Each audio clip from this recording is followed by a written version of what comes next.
Welcome back to Out and About Today. I'm Brent Meredith.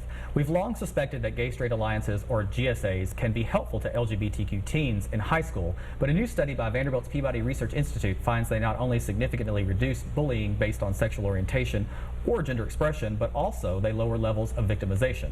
Here tonight to share more about their findings are researchers Robert Marks and Heather Hensman-Ketry. Welcome to you both, guys. Nice to see you. Nice to be here. Now, before we jump into the findings, I want to know a little bit about yourselves so the viewers can know that you're talking with some authority on this. Robert, tell us a little bit about your background. Oh, great.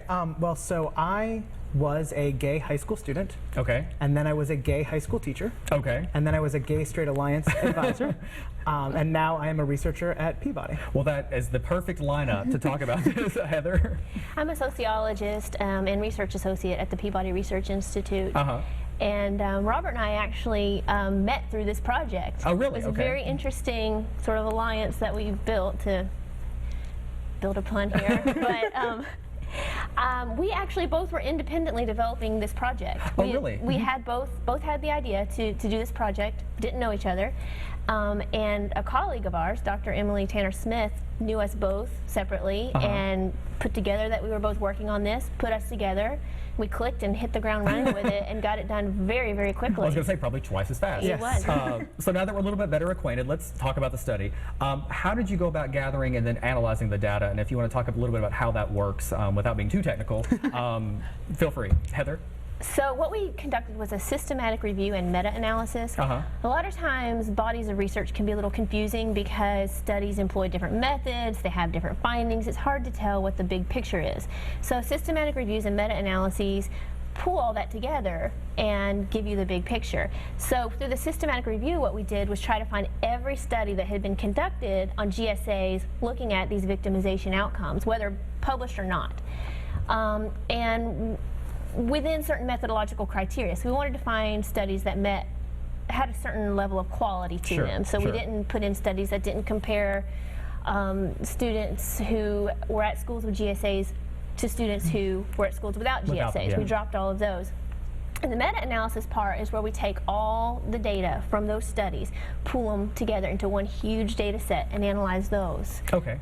Now, did you guys have any expectations going into this, Robert, since you had sort of the lead-in, the best lead-in? Did you have a sort of a hypothesis in mind that you thought? I mean, I would say that I'm certainly not impartial. I was a GSA advisor, and I watched students grow and blossom, and I watched my school climate become safer and better and more whole and more unified. And so I very much thought that we were going to find what we found, and that's why it was so important, as Heather was talking about, why it was so important for us to be so rigorous in finding all studies, because I have an agenda, so it's very important to me to make sure that we're doing this as rigorously as we can. Well, exactly, and that's why I wanted to ask that question, because it seems logical that that would make sense, and you having experienced it too. Now, your findings suggest a decrease in bullying for all LGBTQ students in those schools, regardless of whether they participated in the GSA or not.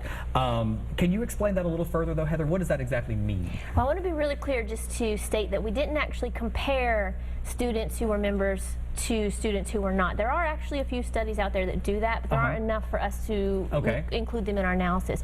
But we didn't distinguish. So what that means is you didn't have to be a member to get the benefit. Okay. And so what were some of the sort of percents? I'd put a few here down that I thought were interesting. Do you want to share any of those, or you want me to talk about those a little bit? I think it was like 52% less likely to hear homophobic remarks. There was 36% less likely to be fearful for their personal safety, and then 30% less likely to experience homophobic victimization. I mean, that's pretty significant percentages, is it not? And what's important is it's in line with other anti-bullying programs, but anti-bullying programs are normally top-down, imposed by administration, and normally schools pay to bring someone in to run those programs. Whereas a GSA is a student-led, student-run organization that is grassroots youth advocacy. So what we're saying is, when you look at these findings in the body of literature, not only do they make a lot of sense, but they also show that what we're finding wouldn't replace an anti-bullying program, but is doing very similar things. And doing other things as well. Now, I want to talk a little bit about sort of your past experiences with parents and GSAs, having been sort of an administrator of one.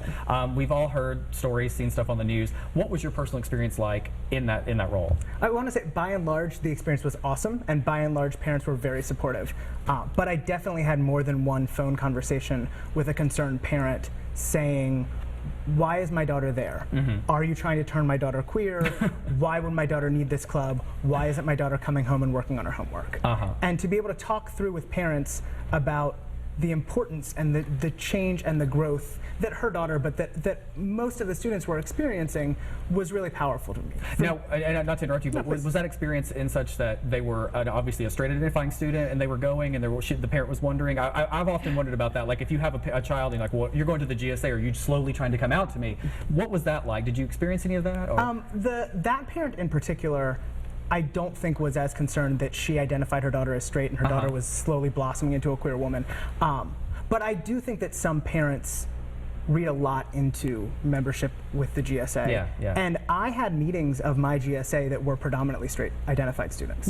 Who just said, I want to show my support, I want to be an ally, I want to learn, I want to make new friends, I want to experience part of school where I can be wholly myself, even if my sexuality isn't maybe what's limiting me. Yeah. We've only got about a minute left, and I wanted Heather to have a chance to speak again, because I wanted to know, is creating such alliances in high schools, why is it so important for both, the LGBTQ students, which you studied, but also for the straight students?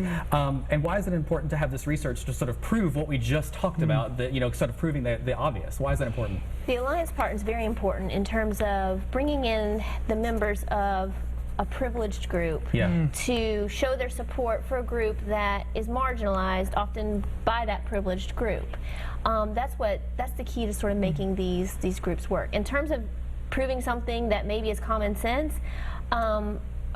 first of all, I think we need data to support things we think are common sense, because sometimes we're wrong. Secondly, it may be common sense to some people, but not others. And I think when we do see political resistance, such as there's a local case now that's made the news here in Tennessee. I'm going to have to cut you off. I'm sorry. We've only got about 5 seconds left. I really am sorry, but we're going to have to go. And when we come back, Chuck has a look at Studio TN's new season in the Entertainment Outlook. Stay with us.